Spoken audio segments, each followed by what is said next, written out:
Van डर्स्ट, शांतिपूर्ण विवेक और नैतिक सरलता संतुलन का स्रोत। वैन डर्स्ट की आत्मा का गवाह, जो आसमान और नर्क के दूसरे भाग में प्रस्तुत किया गया है, आध्यात्मिक जीवन के बारे में एक स्पष्ट और सुलभ पाठ लाता है। मृत्यु के बाद की सच्ची शांति विद्या सामाजिक स्थिति या बड़े बाहरी कार्यों पर निर्भर नहीं करती, बल्कि एक सरल, सही और अपने आप में शांत विवेक पर निर्भर करती है।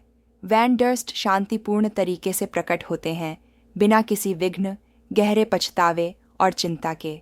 उनकी कहानी एक आत्मा को प्रकट करती है जो, हालांकि खुद को पूर्ण नहीं मानती, आंतरिक संतुलन की स्थिति में जीती है।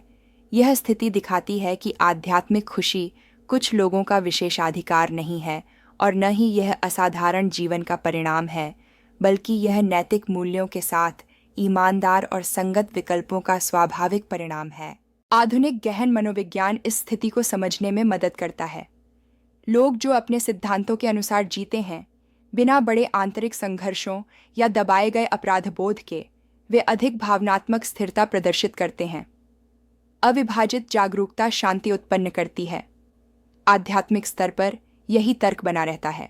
जब विचार, भावना और क्रिया के बीच गहरे विरोधाभास नहीं होते, तो दुख को स्थान कम मिलता है। स्पिरिटिज्म सिखाता है कि वैन डर्स्ट ने इस संतुलन को असाधारण मेरिट के कारण नहीं, बल्कि एक साधारण जीवन, कर्तव्य की पूर्ति और जानबूझकर बुराई की अनुपस्थिति के कारण प्राप्त किया। यह महत्वपूर्ण है। आध्यात्मिक दुख स्वयं में अपूर्णता से नहीं, बल्कि की गई बुराई की जागरूकता या जानबूझकर नैतिक लापरवाही से उत्पन्न होता है। जहां मूलभूत सच्चाई होती है, वहां सापेक्ष शांति होती है। आधुनिक विज्ञान इस विचार को मजबूत करता है कि संतुलित प्रणाली कम आंतरिक तनाव के साथ बेहतर काम करती है। जीव विज्ञान में संतुलन में रहने वाले जीव अधिक स्थिरता दिखाते हैं। मनोविज्ञान में आंतरिक सामंजस्य चिंता को कम करता है। आध्यात्मिक चेतना में यही सिद्धांत लागू होता है। संतुलन शांति उत्पन्न करता है, संघर्ष दुख उत्पन्न करता है। वैन डर्स्ट की रिपोर्ट में एक और महत्वपूर्ण बिंदु जीवन की निरंतरता के प्रति आश्चर्य की अनुपस्थिति है।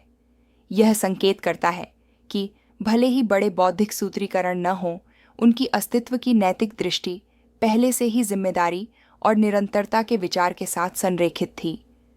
मृत्यु उन्हें आंतरिक टूटनों का सामना नहीं कराती, बल्कि केवल एक स्थिति के परिवर्तन का सामना कराती है। ओ स्पिरिटिज्म इस गवाही के साथ दिखाता है कि आध्यात्मिक खुशी आदर्श पवित्रता की मांग नहीं करती। यह स्वयं के प्रति ईमानदारी, दूसरों का सम्मान और अपनी संभावनाओं के भीतर सही तरीके से जीने का ईमानदार प्रयास मांगती है।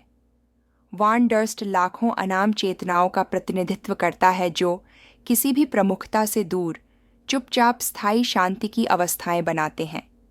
यह कहानी हमें आध्यात्मिक सफलता की धारणा पर पुनर्विचार करने के लिए भी आमंत्रित करती है। यह बड़े भाषणों या बाहरी दिखावे नहीं हैं जो चेतना की भविष्य की स्थिति को निर्धारित करते हैं, बल्कि रोजमर्रा में किए गए चुनावों की अंतरंग गुणवत्ता है। न्याय, सम्मान और जिम्मेदारी के छोटे छोटे कार्य आध्यात्मिक जीवन के लिए एक ठोस आधार बनाते हैं। वैन डर्स्ट हमें सिखाता है कि भविष्य का जीवन नाटकीय निर्णयों से नहीं शुरू होता, बल्कि चेतना के साथ स्वयं का सामना करने से होता है।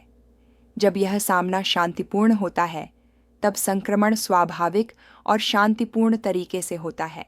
यदि यह गवाही आपको सरलता, आंतरिक सामंजस्य और सच्ची शांति पर विचार करने में मदद करती है, तो लाइक करें, साझा करें और अपनी टिप्पणी छोड़ें।